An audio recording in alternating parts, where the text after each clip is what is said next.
Yeah. Good deal. Hey, sorry. Hey, no worries. Are you able to join the meeting? Yes. Hey Josie, Hello. sorry about that. Zoom troubles. Oh, you're okay. I'm good.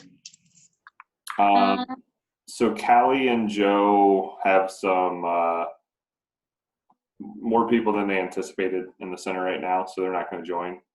So we're just going to record this, and then we will. It'll be really brief today, and then we'll. The big thing happening this week is our meeting on Friday for Q3 stuff, and but I want to make sure that we continue these and get back on a regular cadence with you guys. So I guess first question is just if each of you, and Josie, I know you get to attend the whole training, but just what your biggest takeaway was from this weekend's training that is going to help you in your role. And Brian, in addition to that, if you could also add, if you could choose one thing that you've done differently in the past month in sales that you're finding is helping you, what that is. So Brian has two things. You have one. All right. All right, Josie, you want to go? I do. So everything from the training, just one, it did such a good job at like revamping my excitement. But more so, I really got a deep dive into baselines and how to use that as a retention and just building value. So I'm really excited to hit in that. And then objections was another thing that was really helpful to go through as far as looking into terminations coming up and how I can kind of change their minds on some things. Cool. What specifics on objections?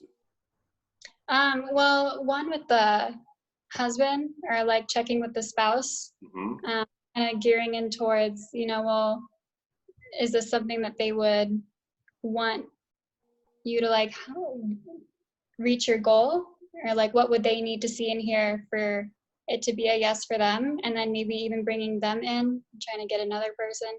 Sure. Yeah, that was one of the bigger ones. Cool. Awesome. What was your big takeaway from training, Brian? I think I want to rewatch. I recorded Josh taking people through. I think he had a lot of knowledge base, obviously, in how the machines work and just stuff like that. I think even just verbiage and how you use stuff and a lot of stuff he said, I think is just some of it's just not memorization, but understanding it. I think I understand the machines really well, but just I really liked how he did some stuff. So talking to him a lot was really cool. I liked, some of the baseline stuff, some of the stretching stuff. I think just broadening the knowledge base of how this works for the body and just some of the other stuff it can do is really important because we can share that with new members and existing members, and it's like not only going to help get people to join but help retain people. So I'd say that. Awesome. As far as sales, I don't know, some of it's maybe I'm just getting a little better at it, at reading people and what they want to hear. I know some of the stuff I talk about with you when people object, some of the things you've told me have helped. And I don't know if people are more health conscious because of the whole COVID thing, or if that's, changed some people's mindset coming into it. I don't know if it's necessarily something I'm doing differently. But I think I don't know, it's just almost like people who are, I don't know, it's like you just hit those streaks where like every person who comes in, you're just like, I just feel like they're going to sign up. I don't know. It's just, but has anything changed in your process from either a month ago or 2 months ago that you feel that even a slight tweak that you feel is just making things go a little bit smoother, either on the front end or in the closing? Yeah, I don't know if it's just I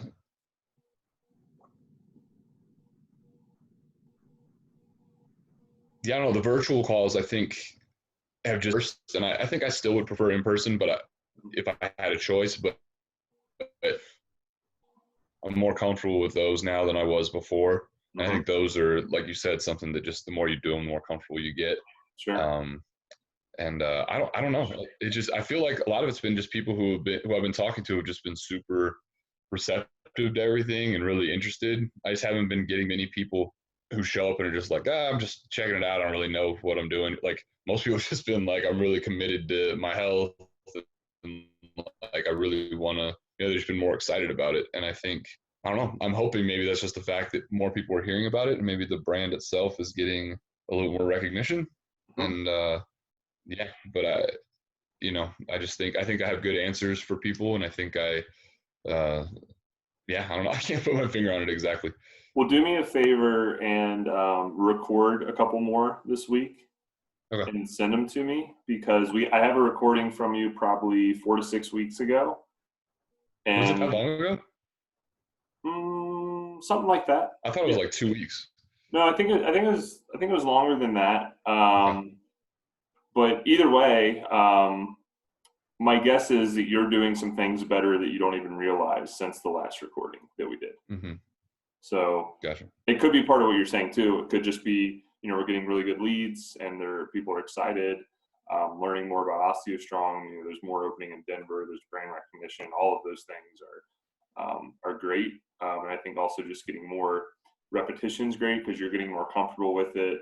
You probably feel more confident with it, which comes through over the phone, in your voice.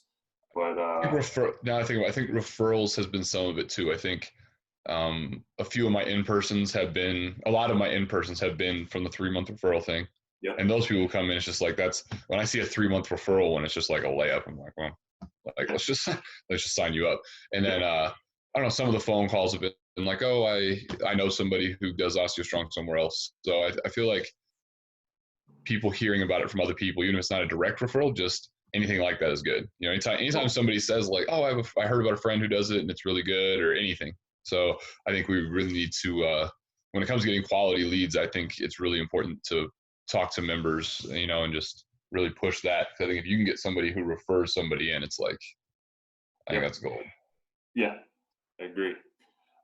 Cool. Well, so I'll share mine. My biggest takeaway from training was related to the DISC assessment and DISC profile, and just really getting to especially being on a team, right? Because what motivates Josie is different than what motivates Brian, is different than what motivates Callie, and what's different than motivates Joe. And a lot of that, it's just how we're wired, how we tick and what we're motivated by. And the same for you guys. I would, encourage you to, get a feel for your session coaches, how they respond, how they like to be coached, what motivates them. But for me, that was just a big takeaway, just identifying and understanding people more, and both our team and our members, and those little insights in terms of how to communicate better with people, and you can't communicate the same way with each person. So I thought that was interesting, and that plays into all things for me. Plays into leadership, certainly plays into sales as well, and then the thing I would say I've done differently in the past month or so on the sales side is, I'm very confident in the process, identifying someone's need, explaining how OsteoStrong can help them, and getting them signed up. But now I'm actually been trying to implement taking it a step farther, and immediately from the very beginning already thinking about retention. And the way that I'm trying to approach that is by setting expectations and setting us up to over deliver. And so an example would be like, say I sign someone up who wants to improve their bone density. Well, instead of over promising and saying like, hey, we're going to increase your, there's a chance we can increase your bone density 10% in 6 months.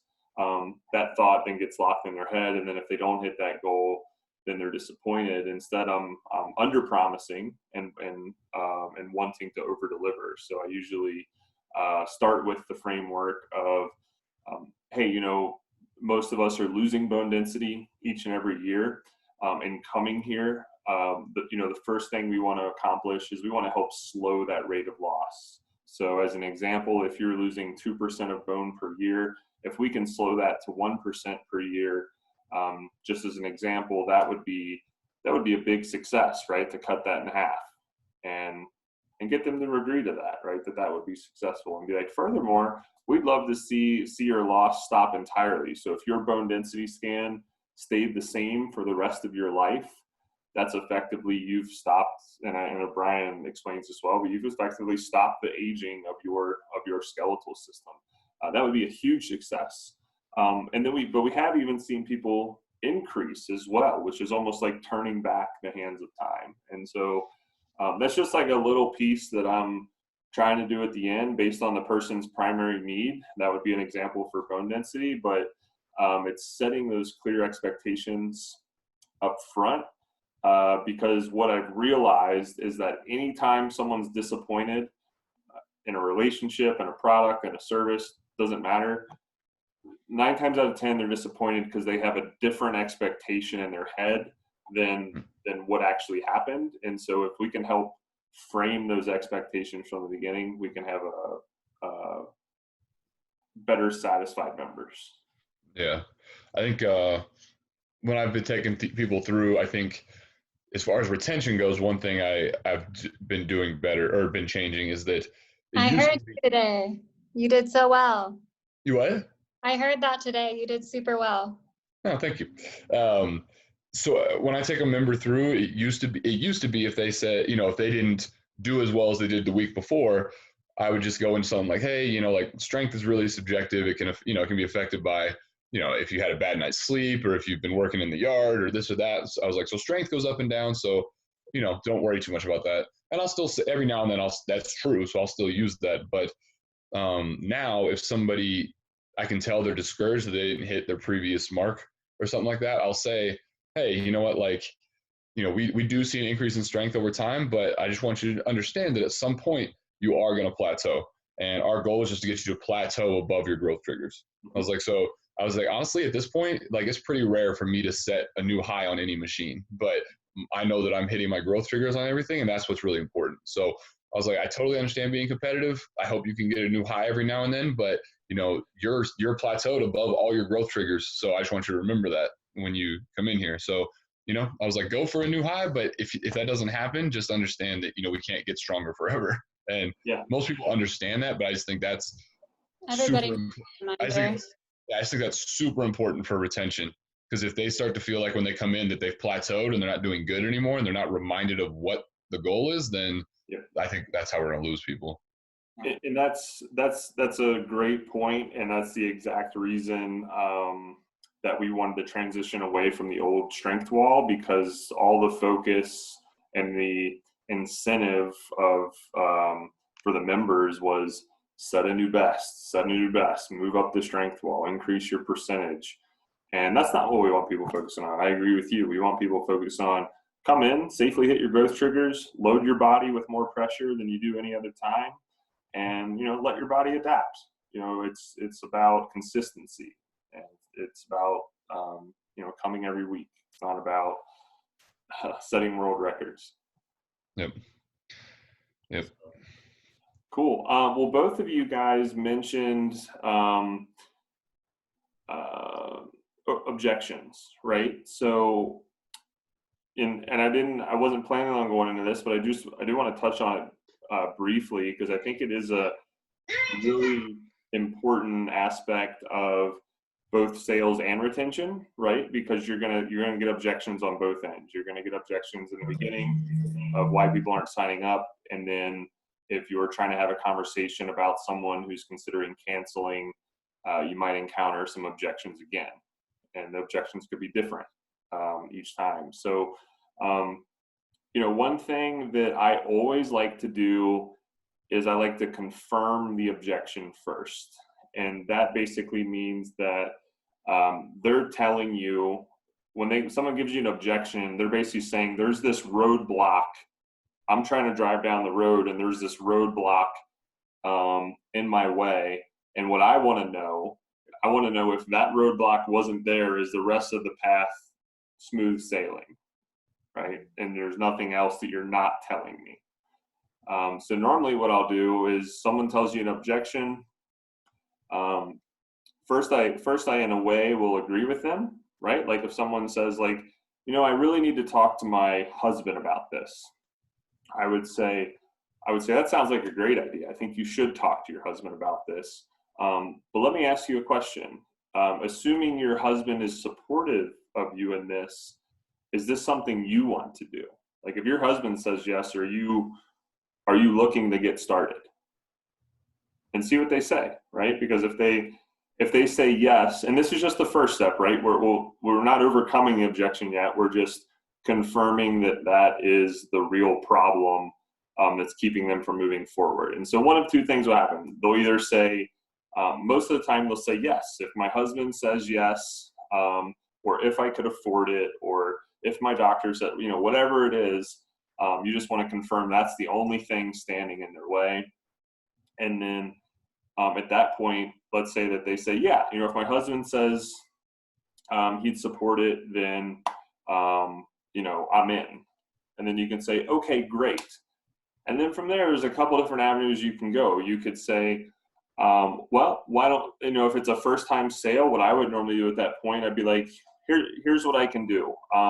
This special offer I just went over with you, I can typically only offer that during the first call. And so I'd hate for you to miss out on that, but I also want to respect you being able to discuss this with your husband. So here's what I'd like to do if you're okay with it. Let's go ahead and get you signed up today. And all you're going to pay is the $99. And then you go and talk to your husband about it. And if for any reason he objects and doesn't support you in this, then just give us a call back and we'll refund 100% of your money. Does that sound fair? Mm-hmm. So I think that's good. So that would be just one example, but either way, before you try to overcome the objection, my recommendation is just confirm the objection. And you're like singling it down too, which is nice. Right. I like that. Right. Yeah, no, that's a good. I mean, that's the talking to the spouse. That's like 75% of the time. 70% of the time, I think that's what it is. Yeah. The other one is, if it's not a spouse one, it's well, let me do some research, or let me think. Usually it's let me do some research, or let me check into it and I'll get back to you. Yep. And I think with that one saying, yeah, absolutely, we encourage you to do some more research. I'm the same way. I was like, I have some studies I can email to you. That's why we give you the this 30-day money, and that's at that point they're not gonna. I don't know. So I tend to go straight to, that's why we give you the 30-day money back option. To give you a chance to dig into it more and try it and see how it goes. And, if we don't live up to your expectations, then, we'll refund what you paid. And that works sometimes. Do you have anything else you do to that one? For talking to the husband, or? No, for, let me do some more research, or let me check into it. Yeah. So, I would probably try to, again, distill that one down, right? Like I would say again, the last thing you want to do is, you don't want to come across as combative with them, right? Like they're trying to tell you, I want to do more research. I always recommend agree with them in some fashion. Be like, totally understand. Like you said, totally understand. Yeah. I like to do research before I make decisions too.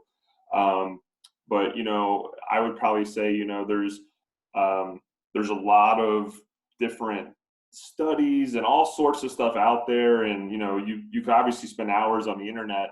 I'd love to be able to help you. Is there something specific that you're looking for that would help you make a decision?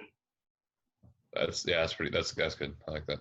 Just to distill that down. And then what you're kind of peeling back the layers to uncover, you're probably trying to uncover their true objection. Because usually when someone says studies, or I need to talk to my doctor, their true objection might be, I'm not convinced that this is going to work for me.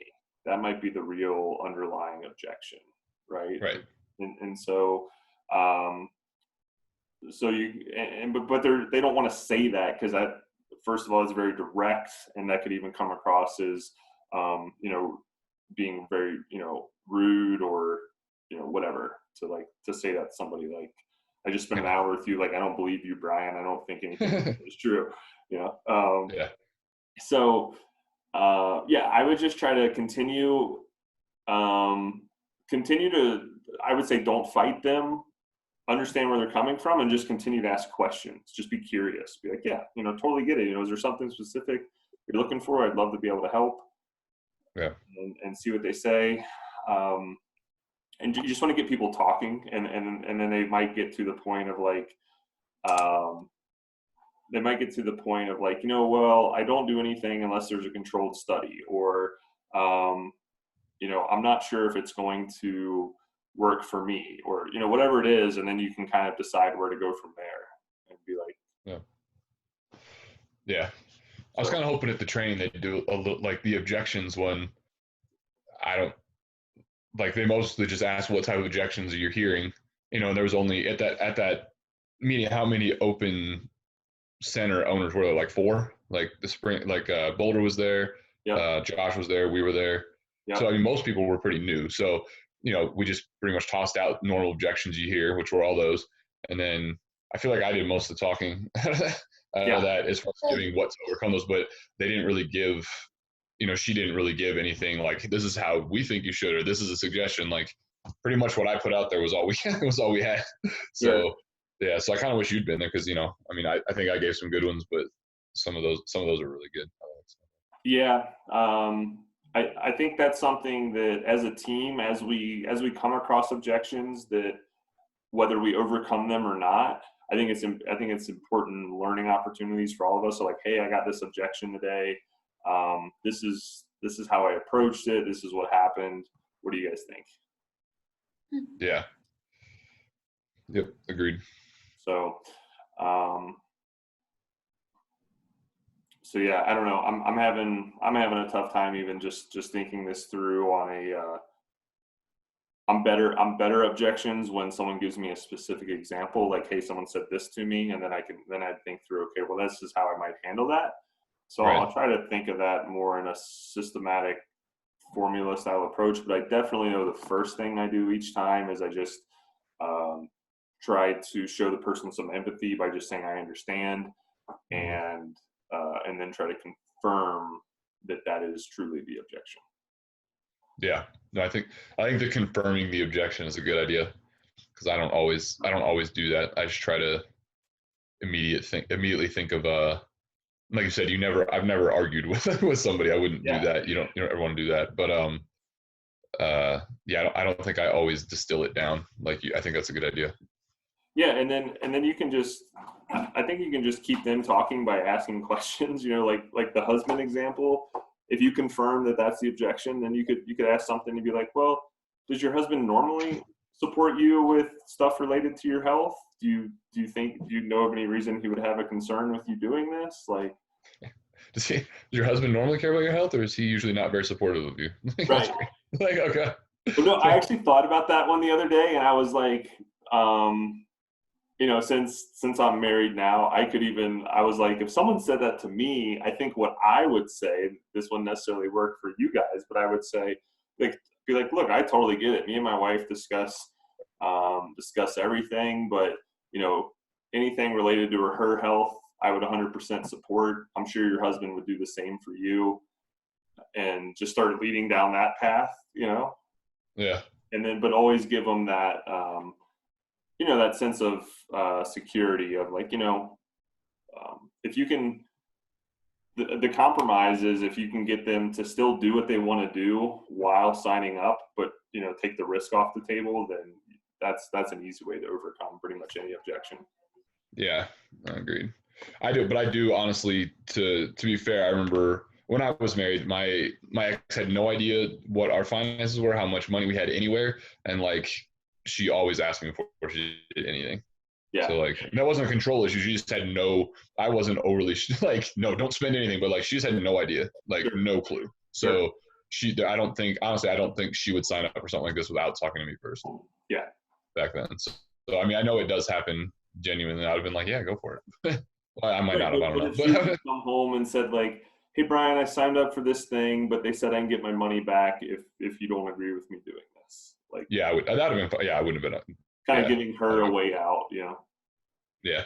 So Yep. Cool. Let's see. awesome, guys. Well, yeah, focus on for this week. Just focus on all your Q3 stuff for Friday.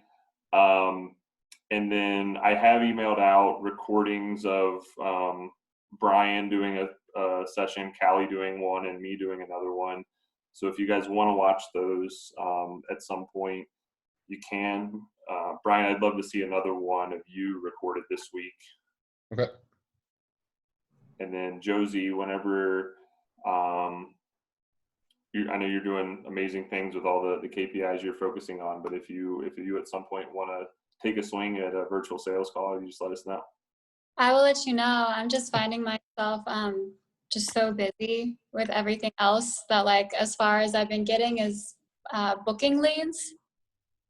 And then so I've been booking a load of leads, but other than that, I've just been super busy with a whole bunch of other things. But I will get there, and I'll let you know. And I'm feeling good.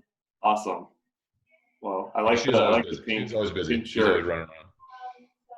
That's me. She's always Just got using my time. She always got some new list or some notebook. Or I'm like, what are you doing now? She's like, oh, I'm like, gosh darn it, I don't do anything that organized. Like, gosh darn it. It's that watered down OCD-ness that really helps me thrive in the world. It's good. Yeah. Good. Wash the towels. That'd be great. What? Brian, wash those towels. They're in the washer right now. You're awesome. Okay. Yep. You will live tomorrow. Yeah, I'm glad. I was nervous. Well, you guys are doing a great job. So keep it up. I mean, I think do you remember what our membership was before COVID, Brian? Yeah, so I do actually, because I remember before the whole COVID thing started, it was pretty crazy because our active member was 131 or 132, and our total member count was like 133. Like we only had like 2 people on hold. So, I mean, if you think about it, like, so COVID hit March, we were shut down all of April, reopened in May, and it's been, 10 weeks since then? Yeah. And we're not only back to where we were, but we're at an all-time high.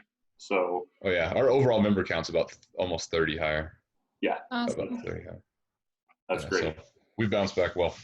You guys are closing in on July goal, so keep it up. Yep. All right. Thank you, Greg, so much. Also, Brian, guess who didn't show up? Oh, Rob? Yeah. I just been sitting here all pretty and whatnot. He might still show up at 5:50 and want to do everything. Don't worry, I'll make it worth it. But yeah, it's all right, you're not funny. Wonderful. All right. We'll See you tomorrow, Josie. All right. See you guys.